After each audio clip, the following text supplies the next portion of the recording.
कार्यक्रम के पुण्यार्चक हैं रमेश चंद्र जैन, रूपलता जैन, संस्थान मॉडल पब्लिक स्कूल एवं Jain model public school Palam Delhi. पुत्र इंजीनियर पीयूष जैन, पुत्र वधू शिखा जैन, पुत्र डॉक्टर चंद्रेश जैन, पुत्री इंजीनियर अंजू जैन, दामाद इंजीनियर अभिषेक जैन, पुत्री इंजीनियर संजू जैन, दामाद इंजीनियर संजीव जैन, पुत्री डॉक्टर हेमा जैन, दामाद डॉक्टर संजीव, पुत्री इंजीनियर रचना जैन, दामाद इंजीनियर अखिल अग्रवाल, पुत्री इंजीनियर सपना जैन, इंजीनियर दामाद प्रांशुल जैन, श्री शिखर चंद जैन, श्रीमती मंजू जैन, श्री नरेंद्र कुमार जैन, श्रीमती मधु जैन, पुत्र पुत्रवधू नितिन, श्वेता जैन, नितेश जैन, अर्चना जैन, निखिल, सान्या जैन, पौत्री परी सिया। पौत्र पर्व महावीर नगर जयपुर।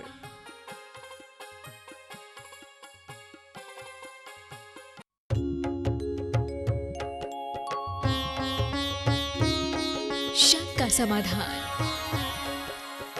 जय बोलिए परम पूज्य प्रमाण सागर जी महाराज की जय जय जय। जय बोलिए आदिनाथ भगवान की जय जय जय बोलिए परम पूज्य आचार्य श्री विद्यासागर जी महाराज की जय जय जय बोलिए परम पूज्य मुनि श्री प्रमाण सागर जी महाराज की जय जय जय बोलिए परम पूज्य मुनि श्री विराट सागर जी महाराज की जय जय जय। बंधुओं, जीव दया के लिए प्राप्त हुई, बहुत बहुत धन्यवाद। महोदय,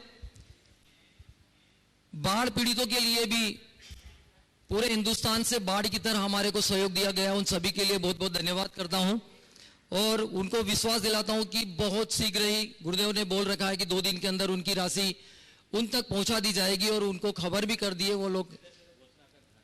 और जिन लोगों ने इसमें सहयोग दिया उनके नाम बोल रहा हूं। 1,21,000 रुपए की राशि देने वाले आदर्शमती माता जी की प्रेरणा से श्री दिगंबर जैन समाज नंदीश्वर कॉलोनी टीकमगढ़ 77,110 रुपए की राशि देने वाले दातार सकल दिगंबर जैन समाज परसिया छिंदवाड़ा, इसमें परासिया जी, सकल दिगंबर जैन समाज परासिया छिंदवाड़ा 51,000 रुपए की राशि देने वाले दातार सुरेश कुमार जी लुधियाना, विनय कुमार जी जैन लुधियाना 46,500 रुपए की राशि देने वाले सकल दिगंबर जैन समाज तालेड़ा जिला बूंदी राजस्थान 40,000 रुपए की राशि देने वाले दातार दिगंबर जैन महिला मंडल पुरुलिया 30,000 रुपए की राशि देने वाले दातार सकल दिगंबर जैन समाज गुरसराय झांसी 23,000 रुपए की राशि देने वाले दातार दिगंबर जैन महावीर चित्तालय भगवान जी सागर 21,000 रुपए की राशि वाले मातु श्री विमला जी जैन, सुपुत्र श्री संजय जैन, वंदना जैन वेल्डिंग वाले अशोका गार्डन भोपाल, पार्श्वनाथ पंच बालयती दिगंबर जैन मंदिर सुजालपुर मंडी, अनीता बोच जयपुर, श्रीमती मधु राजकुमार जी जैन ऋषभ विहार दिल्ली, दिगंबर जैन मंदिर झंडा मोहल्ला देहरादून 20,000 रुपए की राशि प्राप्त हुई है दिगंबर जैन समाज देवास। 15,000 रुपए की राशि देने वाले डॉक्टर मधु जी जैन दिल्ली, दिगंबर जैन महिला परिषद सेक्टर 7 मालविया जयपुर नगर जयपुर, दिगंबर जैन महिला परिषद सेक्टर 7 मालवीय नगर जयपुर।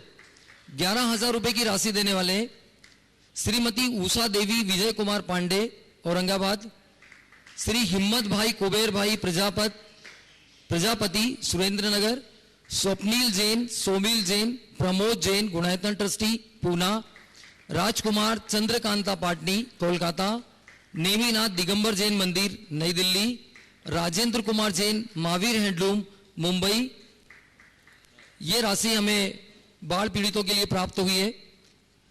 सहस्त्र कूट जिनालय के लिए हमें एक प्रतिमा के लिए जो स्वीकृति प्राप्त हुई है अनुराग अलका सुरेश चंद जैन, रूप रानी अंकिता आरपी जैन सपरिवार कानपुर।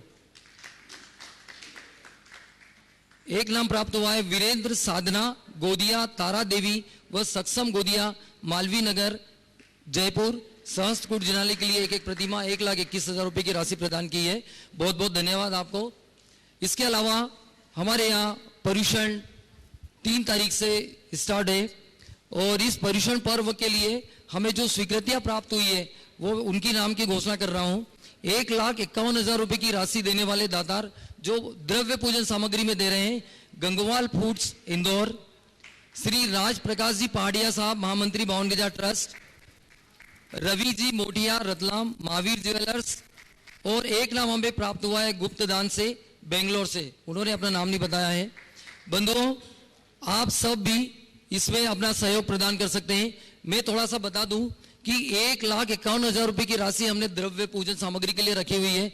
आप अपना सहयोग प्रदान कर पुण्य लाभ लेवें।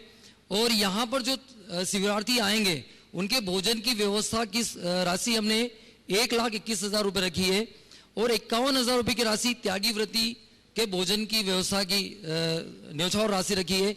आप भी मुक्त हस्त से इसमें सहयोग प्रदान कर धर्म लाभ लेवें। मैं गुरुदेव से आप सभी के माध्यम से, आप सभी की तरफ से पूरे भारत और विदेशों में जहां पर भी ये इस कार्यक्रम को देख रहे हैं, उन सभी की तरफ से गुरुदेव से मैं निवेदन करूंगा कि शंका समाधान का कार्यक्रम प्रारंभ हो और हमारी शंकाओं का निवारण करने के लिए हमारे प्रश्नों का उत्तर देवें। नमोस्तु नमोस्तु नमोस्तु गुरुदेव, नमोस्तु नमोस्तु। पहला प्रश्न डॉक्टर R.K. जैन साहब, अतुल दुबे, उषा जैन सतना, और आगे तैयार रहेंगे कुमारी प्रसिद्धि जैन, डिंकी सतना। गुरुदेव नमोस्तु नमोस्तु नमोस्तु। बोलो। महाराज श्री अपने पर्यूषण पर्व आ रहे हैं, और इन पर्यूषण पर्व में कई छात्र छात्राएं और अपने जैन बंधु वगैरह जो बाहर रह रहे हैं अपने घर से, उनकी व्यवस्थाएं, मैं समझता हूं कि उनकी भोजन व्यवस्था है, उनकी दैनिक चर्या है, जो कि वो उन्होंने अपने नियम में संबद्ध कर रखा है, वो नहीं पल पा रही हैं। इस शंका का मैं गुरुदेव समाधान करें। देखिए, एक बड़ी समस्या है। 2 समस्याएं पर्यूषण में हमारे समाज में पढ़ने वाले युवक और छात्र छात्राओं के साथ होती है। पहली समस्या तो वे बच्चे जो बाहर हॉस्टलों में रहते हैं, बाहर पढ़ते हैं, 10 दिन तक के लिए उनके शुद्ध खाने पीने का इंतजाम नहीं हो पाता। उस शुद्ध खान पान की व्यवस्था न होने के कारण उनके नियम सारे टूट जाते हैं। एक बड़ी समस्या है, और ये समस्या केवल छात्रों के साथ नहीं, बहुत सारे नौकरी पेशा लोग और कारोबारी जन भी जब अपने गांव से दूसरी जगह 10 लक्षण के दिनों में जाते हैं तो उनको दिक्कत होती है। और इसका बड़ा अच्छा सॉल्यूशन है, समाज निकाल सकती है। पर्यूषण में देश भर में लोगों में बड़ा उत्साह रहता है, बढ़ चढ़ के धर्म के कार्य करते हैं। मैंने पिछले पर्यूषणों में भी इस बात को कहा और उसका लोगों ने काफ़ी जगह पालन भी किया। हर गांव शहर के मंदिरों में, खासकर उन स्थलों में जहां बच्चे पढ़ते हैं, उन्हें नोटिस बोर्ड लगाना चाहिए और एक शुद्ध भोजन व्यवस्था के नाम से एक भोजनालय चालू कर देना चाहिए। थोड़ा सा अगर समाज की कमेटियां या महिला मंडल आगे आकर ये कार्य करे तो आपके कितने बच्चों के नियम पलेंगे, उनके संस्कार पल्लवित होंगे। ये पर्यूषण का सर्वश्रेष्ठ कार्य है। अगर कोई व्यवस्था न हो, सशुल्क व्यवस्था भी रख दे तो लोग पैसे दे सकते हैं, पर व्यवस्था नहीं। हालांकि जैन समाज इतनी कमजोर नहीं है, निःशुल्क व्यवस्था होनी चाहिए। हमारा 2001 में टीकमगढ़ चातुर्मास हुआ। वहाँ चातुर्मास में बहुत बाहर से लोग आने वाले लोगों की व्यवस्था होती है, तो जिधर भोजनशाला थी उधर से ही हम लोगों को जाना आना होता था। तो वहाँ बोर्ड लगा हुआ था, शुद्ध भोजन व्यवस्था समिति। बोर्ड पर मेरी नज़र पड़ी। मैंने पूछा क्या बात है भाई, चतुर्मास में शुद्ध भोजन व्यवस्था की कोई अलग समिति है क्या? तो कहा नहीं महाराज, हमारे यहाँ एक शुद्ध भोजन व्यवस्था समिति, उसको हमने भोजन व्यवस्था दी। मैंने कहा इस समिति की कहानी क्या है? तो उसके प्रमुख थे भदौरा जी। उन्होंने कहा महाराज 20 बरस पहले हमें मद्रास जाना पड़ा, उस समय चेन्नई नहीं था, किसी काम से जाना पड़ा दशलक्षण के दिनों में और मेरे नियम नहीं पल पाए, मुझे बहुत दिक्कत थी, फल वगैरह खा के रहना पड़ा। तो मुझे लगा कि ये समस्या तो कईयों के पास होगी। तो महाराज तब से मैं यहाँ आकर अपने कुछ मित्रों को जोड़ा और एक शुद्ध भोजन व्यवस्था समिति मैंने बनाई और हमारा हर वर्ष दशलक्षण के 10 दिनों में शुद्ध भोजन व्यवस्था हम निःशुल्क चलाते हैं। बहुत सारे बच्चे आकर भोजन करते हैं और लोग करते हैं। 2001 की बात कर रहा हूँ। इसके बाद मैंने कई जगह प्रेरणा दी, लोगों ने इसको अपनाया और आज देश के अनेक स्थलों पर ऐसा हो रहा है। इस मंच के माध्यम से मैं कहना चाहूँगा सारे देश में और महानगरों में जहाँ लोग हैं वे अभी भी हरकत में आए, युवा वर्ग आगे आए, महिला वर्ग आगे आए और बच्चों को शुद्ध भोजन आप उपलब्ध कराएं, तभी संस्कार बचेंगे, तभी आपकी संस्कृति बचेगी। हर मंदिर में ऐसी व्यवस्था सुनिश्चित कर लेनी चाहिए। इसके लिए न फंड की कमी होती है, न अन्य कार्यकर्ताओं की कमी। अगर आप ये कार्य करते हैं तो बहुत अच्छा है। दूसरी दुविधा एक और आती है जो हमेशा लोग कहते हैं, पर्यूषण के दिनों में ही ज़्यादातर स्कूल्स में परीक्षाएं होती, उन परीक्षाओं के चक्कर में बच्चे भी डिस्टर्ब होते हैं और उनके माता पिता भी डिस्टर्ब हो जाते हैं, सबका व्रत चला जाता है। देश भर में एक पहल करनी चाहिए कि पर्यूषण और गणेश चतुर्थी के समय को परीक्षा के पाठ्यक्रम से अलग रखा जाए, इसको थोड़ा सा टाल के रखा जाए। देश भर के लोग अगर अभी से संगठित होकर के प्रयास करेंगे तो ये दोनों त्योहारों में लोगों की पूरी सहभागिता हो सकेगी। इसके लिए प्रयास करना चाहिए। ये तो कोई अनिवार्य परीक्षा होती नहीं, मेरे ख्याल से हाफ ईयरली एग्जाम होते होंगे या त्रिमाही होता होगा अभी। हाँ, हाफ ईयरली होते हैं। तो उसके शेड्यूल को आगे त्रिमाही होती है कि हाफ ईयरली? त्रिमासिक, अभी सितंबर में तो त्रिमासिक होगी। हाँ, जो भी हो, इसको आगे पीछे किया जा सकता है और इसके लिए हमें संबंधित संस्थाओं से संपर्क करके काम करना चाहिए। चलिए। कुमारी प्रसिद्धि अभी जैन और 2 लोग हैं, सतना। अभी 2 हैं ना, 3 नाम बोला आपने, बोलो। नमस्ते महाराज जी। महाराज जी, मेरा क्वेश्चन ये है कि जब तक आपके पास रहते हैं तब तक भावनाएं कुछ और होती हैं, घर जाते ही थोड़ा मग डगमगाने लगता है, यहाँ रहते हैं तो लगता है कि बहुत कुछ करेंगे आत्मोन्नति के लिए, पर ऐसा क्या पुरुषार्थ में कमी या भावना कैसे अपनी प्रबल बनाए? मैं तो कृपया मार्गदर्शन दें। जाना बंद कर दो।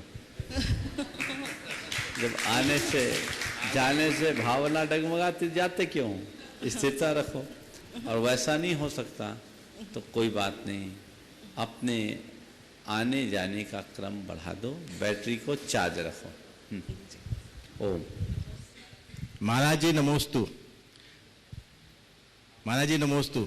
आज महाराज जी 2 समस्याओं से हम लोग जो ग्रसित है और वो दुखी हैं हम भी, कि जब भी बिजली की बहुत कमी रहती है, जब भी मैं सरकारी ऑफिस जाता हूँ तो बिजली ऑफिस खुले नहीं खुले, अफसर आए नहीं आए, लाइट और पंखे चलते रहते। मैं जाके फिर चपरासी को बोलता हूँ कि भाई बंद करो, ऐसी ऐसी प्रॉब्लम है, एनर्जी की प्रॉब्लम। तो खैर ये होता है। दूसरी जो है, हमारे यहाँ महात्मा गांधी और लाल बहादुर शास्त्री जैसे नेताओं को सरल चरित्र और सिंपल जिंदगी थी, वो आजकल के नेताओं में क्यों नहीं है? आजकल के नेता जब मैं देखता हूँ तो चप्पल नहीं रहती थी, लेकिन आज वो विदेशों में होटल है उनके।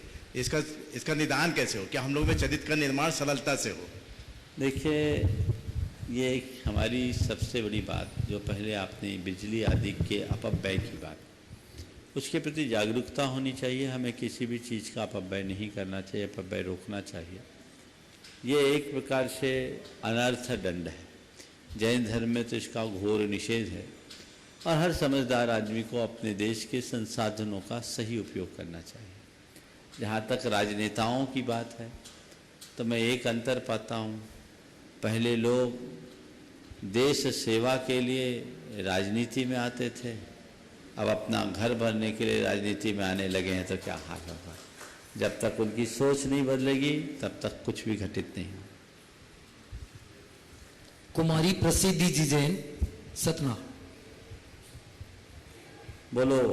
महाराज श्री के चरणों में 3 बार नमोस्तु नमोस्तु नमोस्तु। महाराज श्री, महाराज श्री, अभी हम बच्चे अभी तक तो अपने मम्मी पापा के साथ रहते थे, तो वो सारी एक्टिविटीज़ पे ध्यान देते थे, हमारी कोई टेंशन नहीं रहती थी। पर अब हम अपने हायर स्टडीज़ के लिए आगे जाते हैं तो हॉस्टल में अकेले रहते हैं, सबके साथ होते भी अकेले ही रहते हैं क्योंकि कोई ख्याल नहीं रखने वाला होता वहाँ पर। तो महाराज श्री, हम किस तरीके से अपने आप को ये पश्चिमी हवा से बचा कर रखें, कैसे ये जो सो कॉल्ड मॉडर्न कल्चर आया है इससे खुद को बचा कर रखें? देखिए, बाहर जाना गलत नहीं, और आजकल उच्च शिक्षा के लिए सबको बाहर जाना पड़ता है, जाइए, लेकिन अपनी सीमा रेखा को सुनिश्चित करते हुए, अपनी मर्यादाओं को बचाते हुए। बाहर जाने में हमारी मर्यादाएं नहीं खोनी चाहिए, हमारी सीमाओं का उल्लंघन नहीं होना चाहिए, ये सुनिश्चित रखो। एक बाउंड्री लाइन खींच करके जाओ। हर व्यक्ति के साथ मेरे संबंध किस स्तर के हो, ये तय होना चाहिए। पहला लक्ष्य, हम पढ़ने के लिए गए हैं तो मेरा फोकस पढ़ाई पे होना चाहिए। मौज मस्ती हमारा ध्येय नहीं होना चाहिए, और थोड़ी बहुत मौज मस्ती करो भी तो एक मर्यादा के भीतर, जिससे मेरी जीवन की मर्यादा खंडित हो, जाति की मर्यादा खंडित हो, धर्म की मर्यादा खंडित हो, मुझे वो कार्य कतई नहीं करना। एक लक्ष्य और एक संकल्प लेकर के चलना चाहिए, तभी ऐसी जगह में स्थिरता रखेंगे। अनुभव बताता है कि आज की इस चकाचौंध भरी दुनिया में ज़्यादातर लोग भटक जाते हैं। इस तरह का माहौल है, ऐसी संगति है जहाँ बड़ा ज़बरदस्त भटकाव होने लगता है। वहाँ हम थोड़ा सावधान और सजग होकर के चले तो हमारा पथ प्रशस्त हो सकता है। नमोस्तु महाराज श्री। पारस जी कासलीवाल साहब मनावर, और आगे तैयार रहेंगे सागर मलजी जैन साहब इंदौर। हे परम वैद्य, आपके पावन श्री चरणों में त्रिकाल नमोस्तु। गुरुवार पिछले दिनों मौन की महत्ता पर काफी चर्चा हुई, किंतु जब मौन मुखरित हो और हम बोलें, आप लोग संतों के श्रीमुख से सुना है कि शब्द ब्रह्म है, शब्द ब्रह्म है, शब्द ब्रह्मास्त्र भी है, शब्द परमाणु बम भी है। तो गुरुदेव, हम क्यों बोले, कब बोले, कहाँ बोले और कैसा बोले, और विशेषकर संस्था, समाज और तीर्थ क्षेत्र से जुड़े हुए लोग अपनी किस भाषा का प्रयोग करें जिससे सकारात्मक संदेश सारे देश में जाए। नमस्ते बाबा जी। देखिए, बोलना मनुष्य की एक बहुत बड़ी शक्ति है, लेकिन कैसे बोलना ये उसकी एक कला है। बोलने की योग्यता हर मनुष्य के पास है, लेकिन कैसा बोलना, इसे सीखने के लिए जीवन बीत जाता है। मैं तो इतना ही बोलूँगा, बोलने से पहले तौलो, क्या बोलना है, कब बोलना है, कैसा बोलना है, कितना बोलना है, इसे नाप तौल करके बोलो। और ये तब होगा जब हम वचन से जुड़े हुए संदर्भ को देखेंगे। प्रसंगानुरूप बात होनी चाहिए, हित मित और प्रिय बात होनी चाहिए। कर्कश, कठोर, निष्ठुर और मर्मघाटी शब्दों का इस्तेमाल कभी नहीं होनी चाहिए। आप अगर समाज में अपना स्थायित्व बनाए रखना चाहते हैं तो वाणी में मिठास तो चाहिए। मैं अक्सर ये पंक्तियाँ दोहराता हूँ, जिसके मुख में मिठास उसका हर दिल में निवास, जिसके मुख में खटास कोई न फटके उसके पास। तो बस हम मिठास लेके चले। जी महाराज जी, दो पंक्तियां मैं भी कहना चाहूंगा कि कुछ लोगों के कुछ दिल में इतना अंतर होता है, कुछ दिल में उतर जाते हैं और कुछ दिल से उतर जाते हैं। चलिए आगे। सागर मलजी जैन साहब इंदौर आगे, और तैयार रहेंगे कैलाश जी सेठी अजमेर। नमस्ते गुरुदेव, नमस्ते नमस्ते नमस्ते गुरुदेव। मेरा प्रश्न मेरे नाम से ही जुड़ा हुआ है। मेरा प्रश्न मेरे नाम से ही जुड़ा हुआ है। मेरा नाम ही सागर जैन है। तो मैं तो मेरे नाम जैसा कुछ अभी तक कुछ कर नहीं पाया, जैसा नाम है ऐसा। बाकी प्रश्न मेरा ये है कि सभी गुरु मुनि महाराज श्री के आगे, नाम के आगे सागर जी ही क्यों होता है, मतलब इसका अर्थ है? ऐसा सागर आज ज़्यादातर मुनियों के नाम के, ओम बीच में नहीं, आज ज़्यादातर नाम मुनियों के नाम के आगे सागर है, पर सागर रखना कोई ज़रूरी नहीं है। नंदी भी रहा, सेन भी रहा, सिंह भी रहा, अन्य अन्य रूप में भी रहा है। लेकिन सागर क्यों रखते? तो उसके पीछे एक ही वजह है कि सागर गुणों की खान है, रत्नों का खान है, भंडार है, और वो विशालता और गंभीरता का प्रतीक है, इसलिए भी सागर का प्रयोग होता है। श्री कैलाश जी सेठी साहब अजमेर और तैयार रहेंगे मनीष जी जैन साहब खंडवा। नमस्ते महाराज जी, नमस्ते महाराज जी, नमस्ते महाराज जी। मेरा सवाल ये महाराज जी, जब सम्मेद शिखर की वंदना करते हैं तो एक दिन में करोड़ों करोड़ों उपवास का फल मिल जाता है, और यहाँ हम एक दिन का भी उपवास करें तो एक ही दिन का फल मिलता है, ऐसा क्यों? देखो, व्यापार में आजकल कंपनियां अपना माल बेचने के लिए स्कीम निकालती, इतना माल लोगे तो ये स्कीम मिलेगा, कि 10 ग्राम गोल्ड मिलेगा, कि 50 ग्राम गोल्ड मिलेगा, कि 100 ग्राम गोल्ड मिलेगा, कि एवराट की टिकट मिलेगी। कंपनियां ऐसा ऑफर देती है ना। तो ये ऑफर किस पर मिलता है? जब ओरिजिनल माल लेते हो तो सम्मेद शिखर जी की वंदना से करोड़ों उपवास, बताते 203 करोड़ उपवास का फल मिलता है एक वंदना में। तो मुझसे कहा महाराज, जब 203 करोड़ उपवास का फल मिल जाता है तो वंदना ही काहे करे, सीधे उपवास काहे करे, वंदना ही कर ले। मैंने कहा एक उपवास करके वंदना करोगे तो मिलेगा, फ्री फोकट में नहीं मिलेगा। समझ गए? और स्कीम से अपना काम नहीं चलता। अपना काम तो तब चलता है जब हम सही खरीदारी करें। तो हमें मिला है स्कीम में, और ये मिला है हमारे अपने प्रयत्न से। तो खुद के बूते जो हम व्रत उपवास करते हैं उससे हमारी विशेष कर्मों की निर्जरा होती है। इसलिए जो लोग उपवास नहीं कर पाते वो सम्मेद शिखर की वंदना करके अपना संतोष कर ले, लेकिन जिनके पास उपवास करने की क्षमता है वो कैलाश जी जैसे को याद करके उपवास करना शुरू कर दो। आज इनका 15वां उपवास है, और आप देख रहे हैं एक भाई और आया है यहाँ 32 का लक्ष्य रख करके। पीयूष खड़े हो जाओ, तुम्हारा भी परिचय करा दूं। ये भी 16 कारण के उपवास का लक्ष्य लेकर के यहाँ आए हैं। पिछले साल भी इनने 12 उपवास किए थे। तो ये लक्ष्य है, मन में उमंग हो, उत्साह हो तो असंभव भी संभव हो जाता है।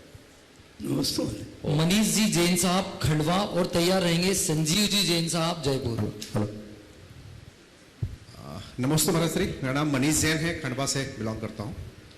एक प्रश्न ये है कि दुनिया बोलती है कि जैन धर्म जो है वो अनादिकाल से है। सिंधु घाटी की सभ्यता में और मोहनजोदड़ो की खुदाई में जो सिक्के मिले थे उसमें भगवान आदिनाथ की खड़गासन प्रतिमा और उसके नीचे बेल का एक चित्र मिलता है। ये तर्क दिया जाता है कि जैन धर्म बहुत प्राचीन है। ये सच है तो जैन धर्म का प्रचार प्रसार विकास विस्तार देश और दुनिया में अन्य धर्मों के मुकाबले इतना कम क्यों है? बात सही। जैन धर्म भारत का प्राचीनतम धर्म है, इसमें कोई संशय नहीं। ताम्रयुगीन शैव सभ्यता से पहले भी जैन संस्कृति का भारत में आविर्भाव हो चुका। सिंधु घाटी की सभ्यता में जैन धर्म बहुत फलने फूलने वाला धर्म था। ये पूरी तरह से सुस्थापित है, इसके पर्याप्त प्रमाण मिलते हैं, इसमें कोई संशय नहीं है। ऐसा कहा जाता है, ऐसा नहीं, ऐसा है और हमें ऐसा कहना चाहिए। इस विषय में 2 रेफरेंस आप सबको ध्यान देने लायक है। प्रोफेसर राम प्रसाद चंद्रा जो उस समय के आर्कियोलॉजिकल डिपार्टमेंट के डायरेक्टर जनरल थे, उनकी एक शोध कृति है सिंध 5000 सेगोज। उसमें उन्होंने इस बात को अच्छे तरीके से स्पष्ट किया है कि ये जो फलक नंबर FGH 449 प्राप्त हुआ है वो भगवान ऋषभदेव की कायोत्सर्ग मुद्रा को प्रकट करती है और उनके नीचे उसका चिन्ह वृषभ भी है। इसी तरह हड़प्पा से एक नग्न मानव धर्म मिली जिसके हाथ नहीं, सिर नहीं, पैर नहीं, बाकी हिस्सा है। उस पर उस समय के पुरातत्व विभाग के director general professor doctor T.N. Ramachandran, उनकी एक शोध कृति है हड़प्पा एंड जैनिज्म, और उसमें उन्होंने इस बात को उल्लेख किया कि ये स्पष्टतः जैन प्रतिमा है। इसके आधार पर अनेक प्राच्य और पाश्चात्य विद्वानों ने ये बात को लिखा कि भगवान ऋषभदेव वेदोल्लिखित होने पर भी वेद पूर्व के हैं, वेदों में भी उनका उल्लेख है। इसलिए जैन धर्म की प्राचीनता के विषय में कोई भी संशय नहीं है। अब रहा सवाल जैन धर्म के प्रचार प्रसार में, उसके फैलने में, फलने फूलने में आज इतनी कमी क्या? आप अगर भारत के इतिहास को पलट कर देखते हैं तो एक लंबे समय तक भारत में जैनों का बाहुल्य रहा। भगवान महावीर के बाद नंद वंश तक इस भारत में जैन धर्म का बहुत बोलबाला रहा, क्योंकि नंदवंशी सभी राजा जैन थे। नंदवंश का उच्छेद चंद्रगुप्त मौर्य ने किया। चंद्रगुप्त मौर्य खुद जैन था। उस काल में जैन धर्म बहुत फला फूला। चंद्रगुप्त मौर्य ने समाधि ली, दीक्षा ली। चंद्रगुप्त के पौत्र सम्राट अशोक का कुल धर्म भी जैन था, बाद में वो बौद्ध धर्म को दीक्षित हो गए। सम्राट अशोक के पौत्र सम्राट संप्रति महान प्रतापी जैन राजा था। उसके बाद एक लंबे समय तक जैन राजाओं का प्रभाव देश में रहा। गुप्त वंशी राजा भी जैन धर्म के प्रति बड़े आस्थावान थे। गुप्त काल तक जैन धर्म में भारत में लगभग 80% आबादी जैन धर्मानुयायी थी। धीरे धीरे धीरे धीरे राजनीतिक संरक्षण का अभाव हुआ। अनेक प्रकार के धार्मिक संघर्ष हुए, कुचक्र रचे गए, जिससे जैनियों का पतन शुरू हुआ। 6वीं 7वीं शताब्दी के बाद जैनों की संख्या उत्तरोत्तर कम होना शुरू हो गई, और धीरे धीरे धीरे धीरे मुगलों के काल के बाद तो और कम हो गई। 8वीं शताब्दी तक उड़ीसा में जैन धर्म राष्ट्र धर्म के रूप में जाना जाता था। दक्षिण में आपके होयसल और आपके जाकर के होयसल राजवंशों में और चालुक्य नरेशों के राज्यों में भी जैन धर्म बहुत फला फूला। इधर कलचुरी काल में और परवार, चंदेल और चाहमान नरेशों के काल में मध्य प्रदेश में भी जैन धर्म बहुत फला फूला। कुल मिलाकर इधर राजा कुमारपाल के काल तक गुजरात में जैन धर्म का डंका बजा।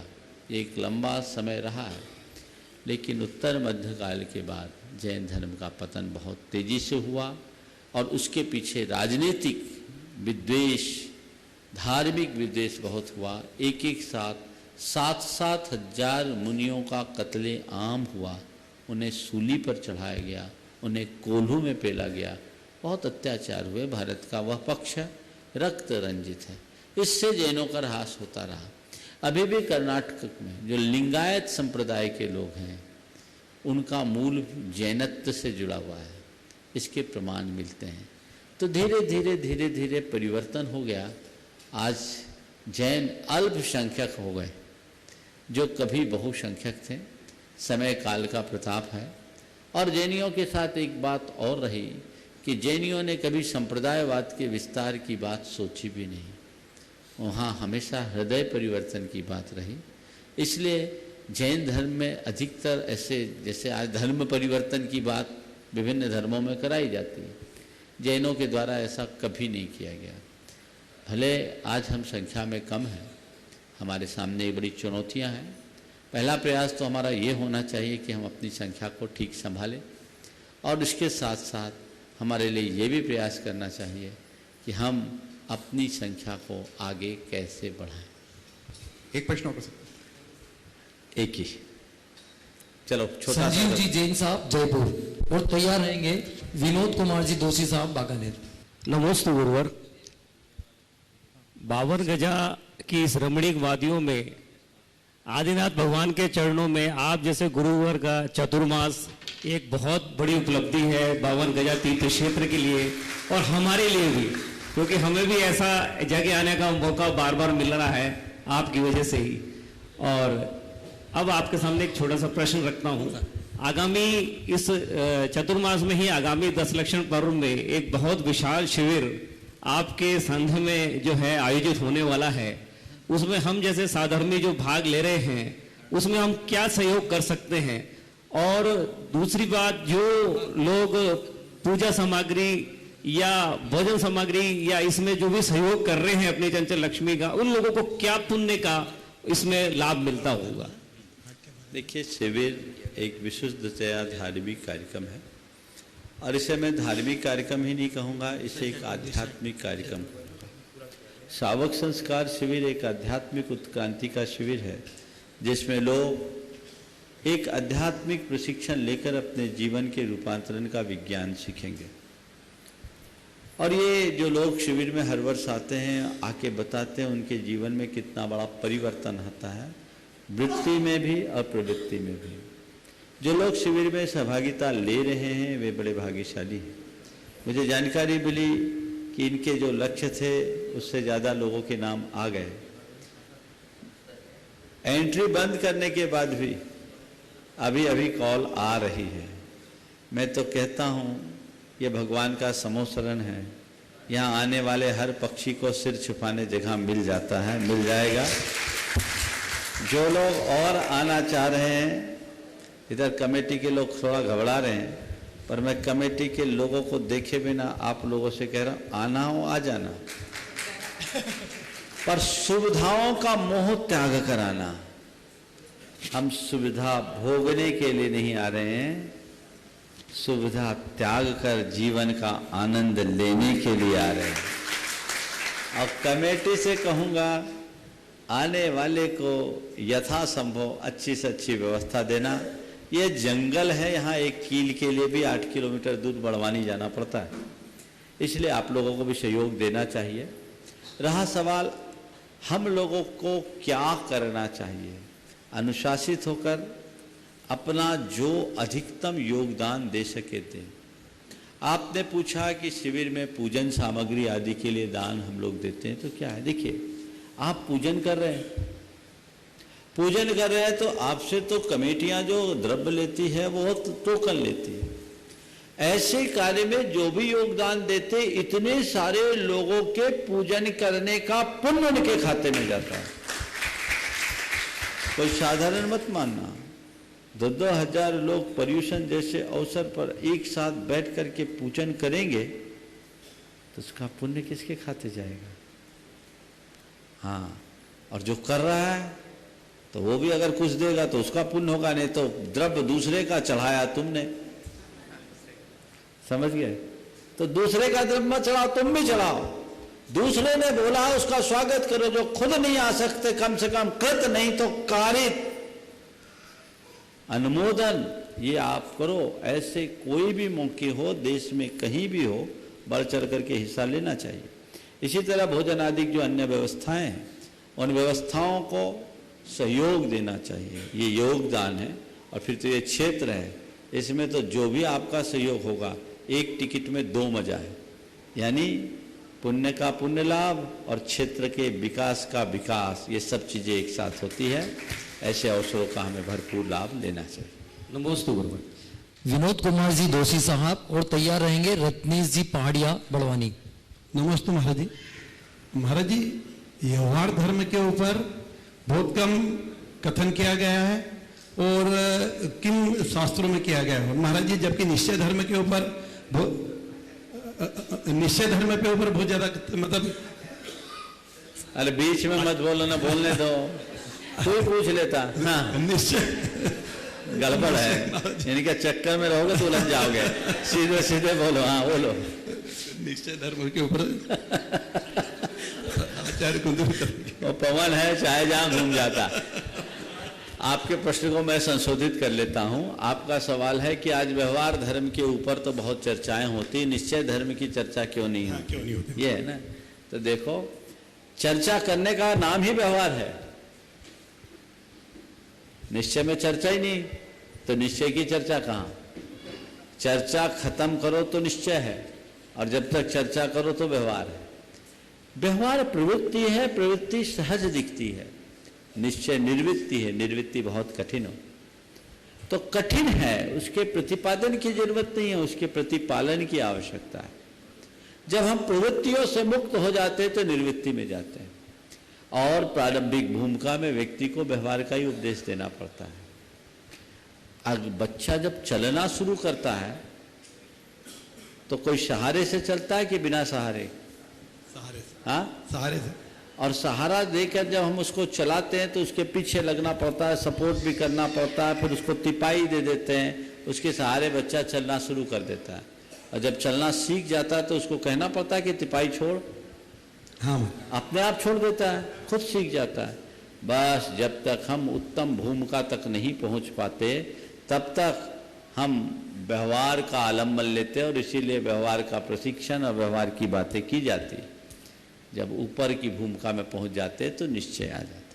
नमस्ते। रत्नेश जी पहाड़िया साहब और तैयार रहेंगे चंद्रकला जी पाटनी रांची।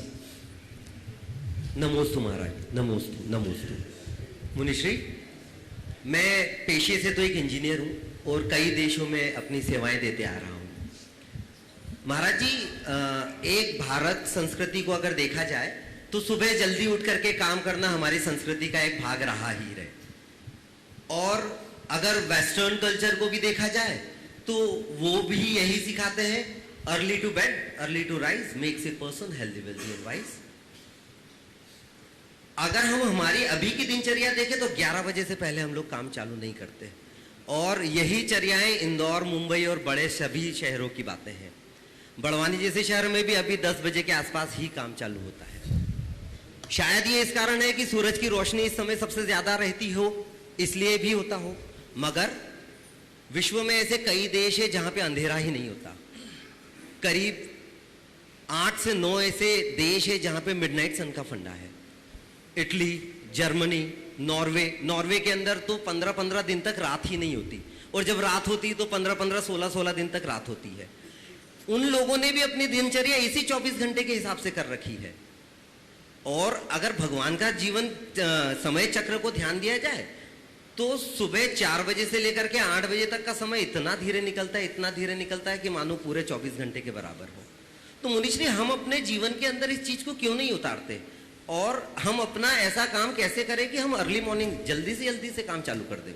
देखिए, बहुत अच्छी बात आपने की, पूरी दुनिया का परिचय अपने सवाल के माध्यम से कर दिया। सवाल का सार ये था कि हम जल्दी क्यों नहीं उठते,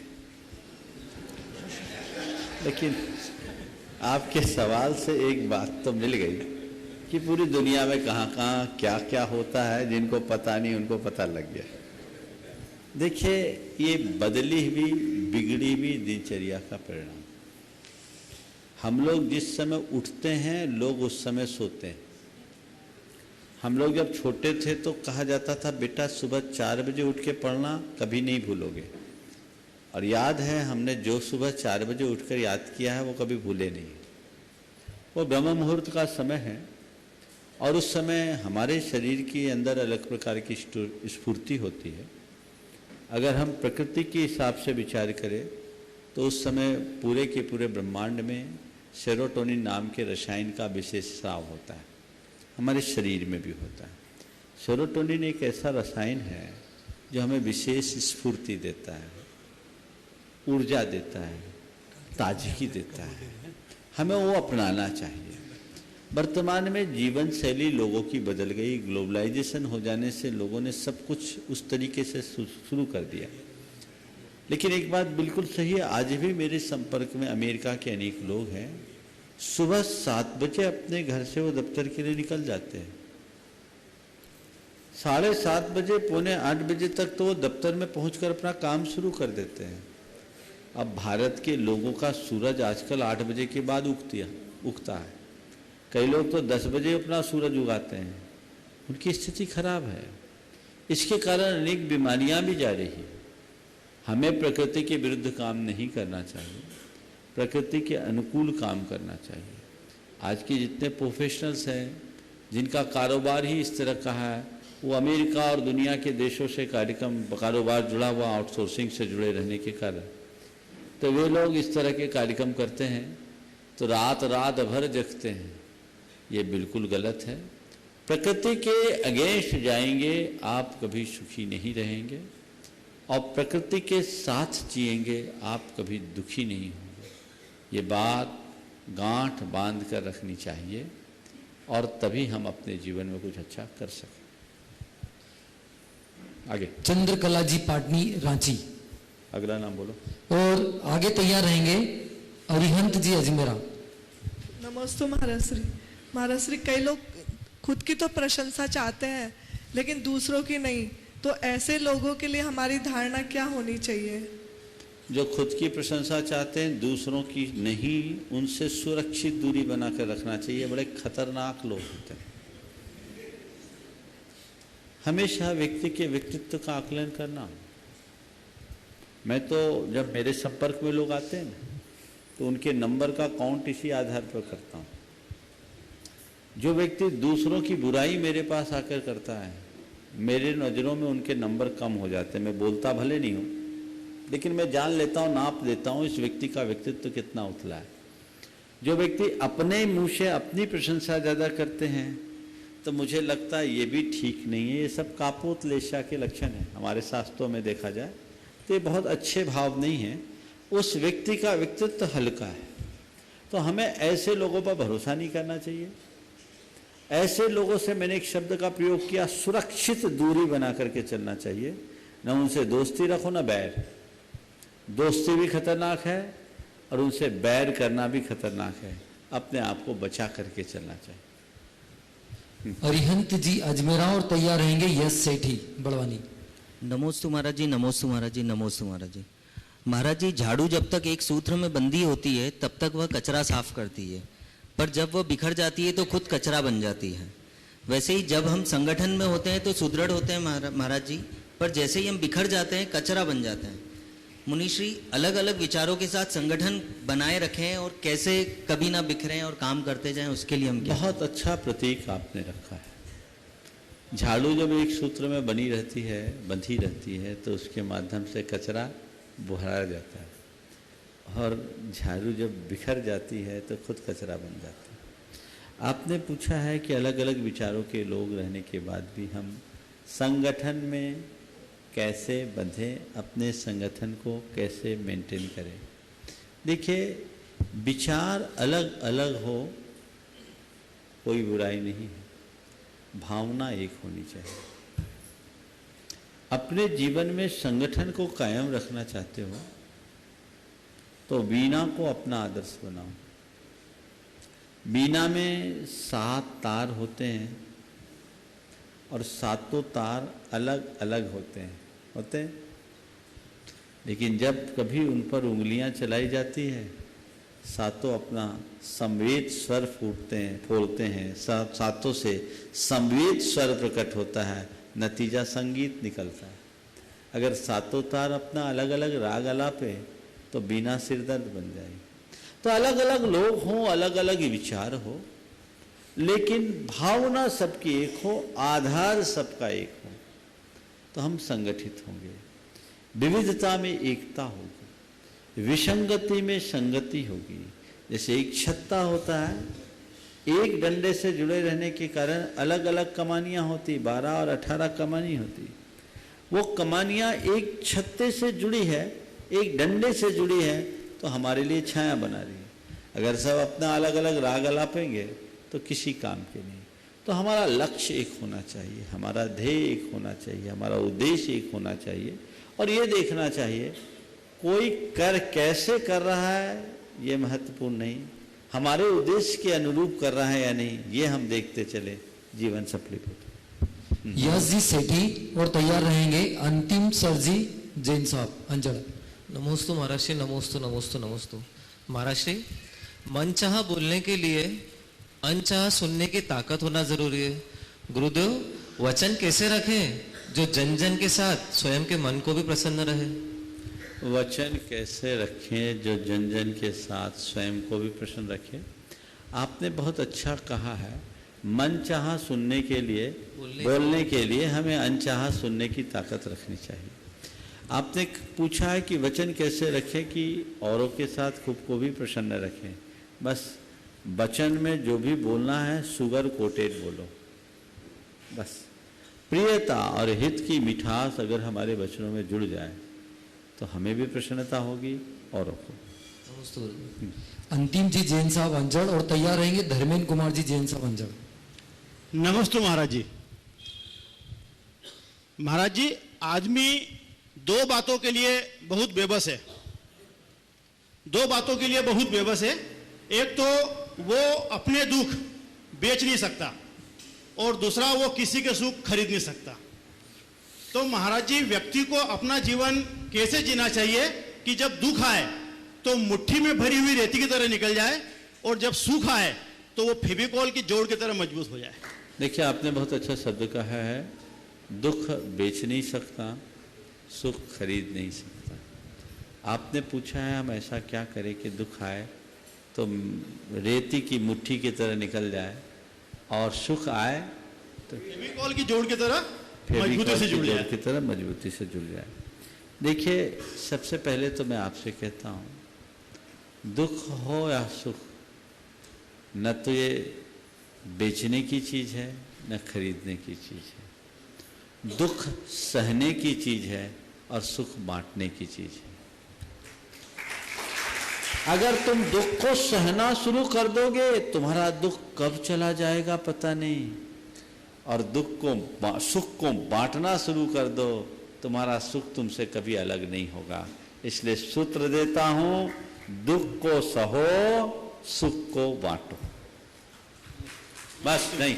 धर्मेंद्र कुमार जी जैन साहब अंजड़ और तैयार रहेंगे नमोस्तु गुरुदेव मंजू प्रकाश जी कटनी। नमोस्तु गुरुदेव, नमोस्तु गुरुदेव, नमोस्तु गुरुदेव। गुरुदेव, मेरे साथ एक घटना हुई। परसों शाम को सीढ़ियों से सीधा फिसलते हुए नीचे आ गया मैं। अच्छी खासी चोट आई थी मुझे। रात को बहुत विचलित रहा कि सुबह 52 गजा कैसे जा पाऊंगा, क्योंकि पीड़ा इतनी ज़्यादा थी।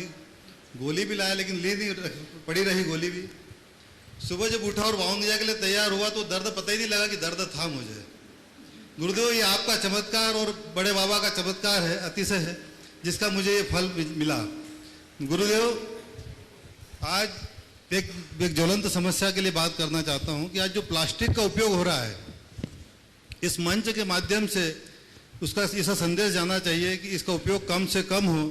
आज हिंद महासागर में 28 पहाड़ ऐसे खड़े हो गए हैं प्लास्टिक के, जो भविष्य किस ओर दर्शाएगा समझ में नहीं आता। तो आज इस मंच के माध्यम से आप सबको ये बताएं कि प्लास्टिक का उपयोग कम से कम करें। हमारी दुनिया के लिए एक बहुत बड़ी समस्या का रूप धारण करते जा रही है। प्रतिदिन हजारों टन प्लास्टिक समुद्र में जा रहा है। जल जीवों का अस्तित्व उससे संकट में आ रहा है और एक बहुत बड़ी समस्या है। इसलिए इसके प्रति समाज को, देश को, दुनिया को जागरूक होना चाहिए। देश भर में इसकी जागरूकता का अभियान भी चल रहा है। सरकारें भी इस दिशा में बहुत कुछ प्रयास कर रही हैं। मैं आप लोगों से एक संदेश देना चाहता हूं कि आप कम से कम प्लास्टिक का प्रयोग करें, और यदि प्लास्टिक का प्रयोग भी करें तो उसी का करें जिसकी रिसाइकलिंग होती है। 50 माइक्रोन से कम के पॉलीथीन का प्रयोग बिल्कुल न करें। आजकल तो कॉरपोरेट हाउसेस में प्लास्टिक की बोतलों की जगह अब मेटल और मिट्टी की बोतलें आने लगी है पानी के लिए। अब एक परिवर्तन हुआ, कांच की बोतलों का प्रयोग हो गया है। ये जो बोतल है ये बहुत खतरनाक होती है, जिसमें आप लोग पानी वगैरह पीते हैं, बीमारी का भी कारण है। तो एक जन जागरण होना चाहिए। जो आप डिस्पोजल ग्लासेस वगैरह उपयोग में लेते हैं, इनका प्रतिबंध करना चाहिए। और एक तब होगा जब आप कहीं जाएं और आपको डिस्पोजल में पानी दे या चाय वगैरह का कप के रूप में, तो आप रिफ्यूज करो, मुझे नहीं लेना, मैं अंजलि से पानी पी लूँगा, डिस्पोजल का उपयोग नहीं करूँगा। अगर आप इतना जागरूक होते हैं और उनको प्रेरित करते हैं तो ये प्लास्टिक बहुत आसानी से दूर होगा। सरकारें केवल प्रतिबंध लगा करके प्लास्टिक से निजात नहीं पाया जा सकता, समाज में जागरूकता जरूरी। 52 गजा में बहुत कुछ इसका प्रभाव पड़ा है और 52 गजा में डिस्पोजल का उपयोग लगभग पूर्णतः बंद हो गया है। बहुत सुंदर, बहुत सुंदर। और लोगों से मैं कहना चाहता हूँ, जितने तीर्थ यात्री हैं वे तीर्थ यात्रा में जब भी निकले पॉलीथीन का प्रयोग बिल्कुल ना करे, कम से कम तीर्थ क्षेत्रों को तो प्रदूषण से मुक्त करें। हाँ, मंजू जी प्रकाश जी कटनी और तैयार रहेंगे चंद्रकांता जी इंदौर। पूज्य गुरुदेव कोटि कोटि नमस्ते। भगवान जिज्ञासा है कि इस पंचम काल में कर्मों की निद्रा जो है तपस्या के द्वारा होती है, लेकिन इस पंचम काल में शरीर का सहनन इतना कमजोर है कि तपस्या करने में बहुत असंभव सा लगता है। इसके लिए गुरुदेव क्या करें? अरे भैया, तपस्या करने में सहनन बाधा नहीं है, तपस्या करने में मन बाधा है। तपस्या शुरू करो, सहनन अपने आप प्रकट हो जाएगा। ठीक है, तपस्या से ही समस्या का निदान है, तो शुरुआत करो। बड़ी तपस्या नहीं, छोटी तो करो। छोटी करते करते करते बड़ी करने में अपने आप समर्थ हो जाओगे। हाँ, नमस्ते। चंद्रकांता जी जैन इंदौर। सभी इंदौर की जो महिला मंडल आई हुए एक साथ खड़े हो जाएं मैं और तैयार रहेंगे अनुज जैन 52 गजा। मैं कांता पाटनी इंदौर। नमोस्तु महाराज जी, नमोस्तु महाराज जी, नमोस्तु महाराज जी। महाराज जी, सम्यक दृष्टि जीव को अन्याय होने पर अपना बचाव करना चाहिए या नहीं करना चाहिए? देखिए, मैं आपसे सवाल करता हूँ, भरत और बाहुबली दोनों सम्यक दृष्टि थे कि नहीं? बाहुबली के साम्राज्य पर जब आँच आई तो उन्होंने उनका प्रतिकार किया कि नहीं? किया। रामचंद्र जी सम्यक दृष्टि थे कि नहीं? रावण ने सीता का हरण करके अन्याय किया, उनने उसका प्रतिकार किया कि नहीं? बोलिए। किया महाराज जी। पांडव सम्यक दृष्टि थे कि नहीं? कौरवों ने अन्याय किया, उनने उसका प्रतिकार किया कि नहीं? किया। और कितने उदाहरण दो? चलिए, समझ में आ गया महाराज जी। चलिए आगे। नमस्ते महाराज जी। अनुज जैन। मेरी ओर से, मेरे परिवार की ओर से पंडित रमेश चंद्र जी शास्त्री और देवेश जी शास्त्री त्रिवाण नमोस्तु। मेरा प्रश्न है गुरुदेव, जो बचपन से पालते हैं मम्मी पापा, उन्हें कोई कुछ टाइम बाद प्यार नहीं करता और जो कुछ क्षण में आता है या आती है वो अपना पूरा जीवन व्यतीत करने की बातें करने लगते हैं और शादी के बाद भी और शादी के पहले भी, और मम्मी पापा से प्यार कम करने लगते हैं। ऐसा क्यों? देखिए, बात ऐसी है, जिससे लोग प्यार कहते हैं वो प्यार नहीं है, यौवनजन आकर्षण का परिणाम। बाद में उस प्यार का पूरा प्यार का खुमार उतर जाता है, फिर जिंदगी भर उसे ढोते हैं। लोगों को चाहिए कि वो जीवन को ठीक तरीके से समझे। आप बोलिए। हाँ, नेमीचंद जी जैन साहब गुणायतन ट्रस्टी फरीदाबाद और तैयार रहेंगे दिलीप गोदा गुणायतन ट्रस्टी इंदौर। हाँ, आप पहले बोल लो। हाँ, मैं लता डोसी इंदौर से, छावनी से। और महाराज जी, एक निवेदन भी करना है हमको आपसे। छावनी में सुबह श्रीफल चढ़ाएंगे, अभी चढ़ा नहीं सकते। हाँ, पंच कल्याण के लिए आमंत्रित करना है। बिल्कुल बिल्कुल। हम छावनी महिला मंडल आए हुए हैं और मेरा प्रश्न है कि जैसे भक्तामर के जो 48 काव्य हैं उससे किसी न किसी तरह की बाधा दूर होती है या कोई मनोरथ पूर्ण होता है, तो हमको इस आशा को रख के करना चाहिए कि नहीं करना चाहिए? मैं तो कह रहा हूँ, भक्तामर पढ़ो, मनोरथ पूरे नहीं होंगे, मनोरथ से ऊपर उठ जाओ। क्योंकि इसका आज बहुत चलन, आजकल बहुत चलन हो रहा है। देखिए, सबका तो अपना अपना सोच है, महिमा मंडल तो है। करना चाहिए कि नहीं? मैं इसमें क्या बोलूँ, मैं तो ये जानता हूँ, मैं एक छंद को नहीं देखता, मैं अमर बनने के लिए भक्तामर पढ़ता हूँ। चलिए। नेमीचंद जी जैन साहब गुणायतन ट्रस्टी फरीदाबाद और तैयार रहेंगे दिलीप गोदा जी। नमस्ते महाराज जी, मेरा प्रश्न ये है कि हम जब जीव द्रव्य की उत्पाद द्रव्य, नमस्ते महाराज जी, जब हम जीव द्रव्य अजीव द्रव्य की मतलब उत्पाद द्रव्य से मतलब जब परिभाषित करते हैं तो आराम से समझ में आता है। जब हम संसारी जीव होते हैं तब, क्योंकि भाई हमारा मरण हो गया। आप ये पूछ रहे सिद्धों में उत्पाद हाँ, तो महाराज जी उसको आगम से जान सकेंगे। चलो आगे। वो उसमें उसका प्रवचन सार की गाथा ये क्लास में पूछना, चलिए, नमोस्तु यहाँ का गुरुवर, विषय नहीं है। नमोस्तु नमोस्तु नमोस्तु।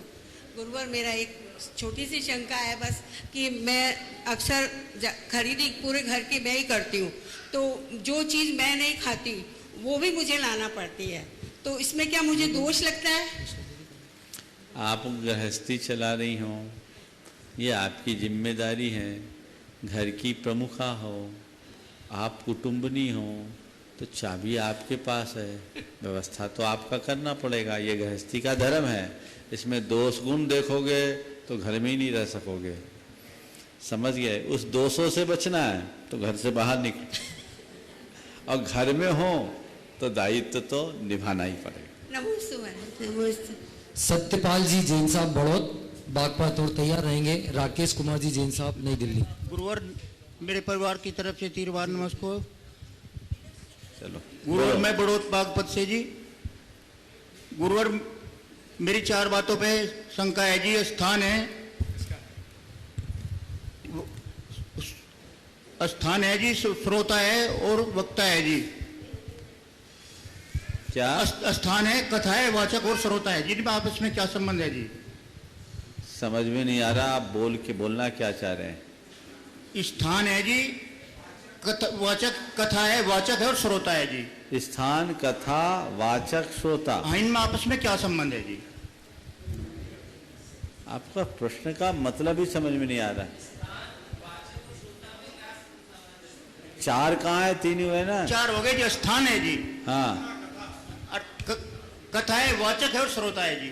देखिए, कथा है, वाचक उसका प्रस्तोता है, जिस स्थान पर कथा कही जाए वो स्थान है, और श्रोता जो उसको ग्रहण करे। इन सब का आपस में तालमेल बने तभी होगा।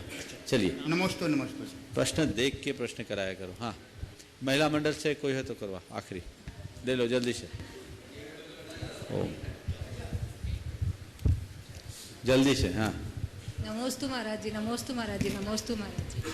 महाराज जी, आज़ादी के पहले भारत और पाकिस्तान एक ही क्षेत्र था, भारत ही पूरा कहलाता था।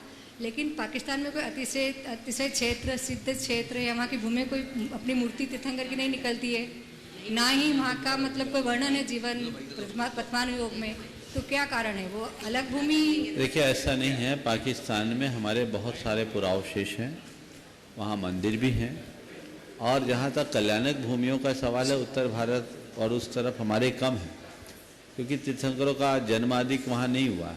लेकिन ऐसा नहीं है कि वहाँ हमारे अवशेष नहीं थे। अनेक ऐसे अवशेष मिले हैं जो आज भी हैं, और बहुतों को ध्वस्त कर दिया गया। इस प्रकार आज के सत्र को परम पूज्य गुरुदेव के चरणों में नमन अर्पित करते हुए यहीं पर विराम। बोलिए परम पूज्य आचार्य गुरुवत्स्य विद्यासागर जी। जो बोलिए परम पूज्य मुनि श्री प्रमाण सागर जी महाराज की जय।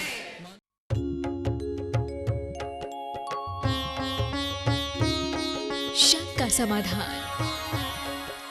इस कार्यक्रम के पुण्यार्चक थे रमेश चंद्र जैन, रूपलता जैन, संस्थान मॉडल पब्लिक स्कूल एवं Jain model public school Palam Delhi. पुत्र इंजीनियर पीयूष जैन, पुत्र वधू शिखा जैन, पुत्र डॉक्टर चंद्रेश जैन, पुत्री इंजीनियर अंजू जैन, दामाद इंजीनियर अभिषेक जैन, पुत्री इंजीनियर संजू जैन, दामाद इंजीनियर संजीव जैन, पुत्री डॉक्टर हेमा जैन, दामाद डॉक्टर संजीव, पुत्री इंजीनियर रचना जैन, दामाद इंजीनियर अखिल अग्रवाल, पुत्री इंजीनियर सपना जैन, इंजीनियर दामाद प्रांशुल जैन, श्री शिखर चंद जैन, श्रीमती मंजू जैन, श्री नरेंद्र कुमार जैन, श्रीमती मधु जैन, पुत्र पुत्रवधू नितिन, श्वेता जैन, नितेश जैन, अर्चना जैन, निखिल, सान्या जैन, पौत्री परी सिया, पौत्र पर्व महावीर नगर जयपुर।